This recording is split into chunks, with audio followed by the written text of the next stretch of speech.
Magandang umaga, Pilipinas. Narito ang latest sa lagay po ng ating panahon.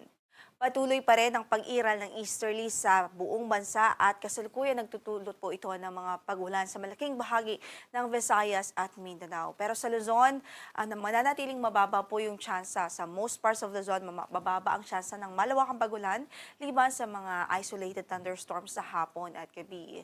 Wala rin po tayong bagyo na minomonitor ngayon sa loob ng ating area of responsibility. Wala rin gale warning na nakatas sa namang bahagi ng ating mga baybaying dagat. Although mainit at maalinsangang panahon pa rin nga po ang inaasahan natin sa malaking bahagi ng Luzon at ilang bahagi pa ng bansa dahil sa tag-init season natin ngayon at dahil din sa patuloy na pag-iral ng easterlies, especially dito sa bahagi ng Luzon. Sa pagtayo ng ating panahon, magiging bahagyo maulap hanggang sa maulap pa rin ang papawirin sa Metro Manila at natitirang bahagi pa ng Luzon. Aside from Palawan kung saan ay inaasahan natin ang maulap ang papawirin doon at may mga kalat-kalat na pagulan at pagkidlat pagkulog. But for Metro Manila, sa Northern at Central Luzon, maging sa Calabarzon, natitirang bahagi pa ng Mimaropa at Bicol Region, asahan natin general fair weather, especially sa umaga at tanghali. Pero pagdating ng hapon at gabi ay hindi natin inaalis ang tsansa ng mga isolated thunderstorms or yung mga pulupulong pagkidlat pagkulog.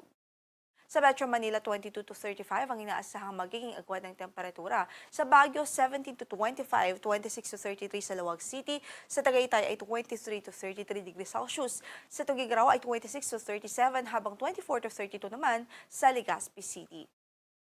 Samantala, dahil nga din sa easterlies, maging maulap ang papawirin at sa kasalukuyan may ilang bahagi na po ng ating bansa ang nakakaranas po ng mga pag-ulan, partikular dito sa Eastern Visayas, Caraga, Davao Region at sa natitirang bahagi pa ng Mindanao, sa Central Visayas at Negros Island Region, maging sa Palawan Province. Asahan natin ang maulap na papawirin at mataas ng tsansa ng mga pag-ulan at pagkidlat pagkulog, maging sa ilang bahagi po ng Bicol Region such as sa Sorsogon Province.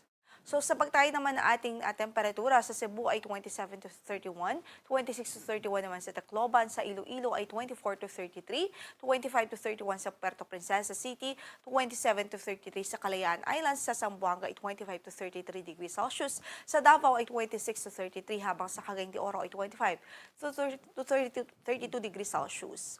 At dahil nga po sa mga pag-ulan na yan, ating abiso sa ating mga kababayan doon, saan man ang lakad natin sa araw na ito, ay huwag kong kalimutan magdala ng mga pananggalang sa ulan at maging maingat na rin ho tayo at maging alerto sa mga posibilidad ho ng mga biglaang pagbaha, especially sa mga low-lying areas at mga vulnerable areas.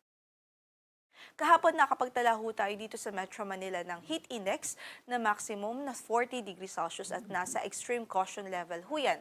Samantala sa Dumangas, Iloilo ay nakapagtala po ng 44 degrees Celsius na maximum heat index. Yan po yung pinakamataas kahapon sa buong bansa. At nasa danger level ho yan kung saan ay pwede nga po makaranas ng mga heat stroke kapag continuous ang exposure sa ganitong klaseng init ng panahon. Samantala, for today ay sa forecast naman natin sa Kamaynilaan, pwede pa rin umabot sa 40 degrees Celsius ang heat index natin sa araw na ito at nasa extreme caution level pa rin ho yun, habang sa Dagupan City, Pangasinan ay 44 degrees Celsius naman ang pwede pong maging maximum heat index sa araw na ito. Yan ho ang tinatayang maging pinakamataas na maximum heat index sa buong bansa for today. So nasa danger level pa rin ho yan, kaya sa mga kababayan natin patuloy natin silang pinag-iingat hanggat maaari po umiwas muna sa mga rigid activities that could potentially cause heat stress, heat cramps, or even heat strokes. Wala ring gale warning na nakataas sa namang bahagi ng ating mga baybaying dagat sa araw na ito at banayad hanggang sa katamtaman lamang ang magiging pag-alon ng kondisyon ng malaking bahagi ng ating karagatan. Ang sunrise natin for today is 5:33 in the morning at lulubog ang araw mamaya sa ganap na alas 6:13 ng gabi. Yan ang liitas mula dito sa Pag-asa. Ito po si Lori de la Cruz Galicia. Magandang umaga po.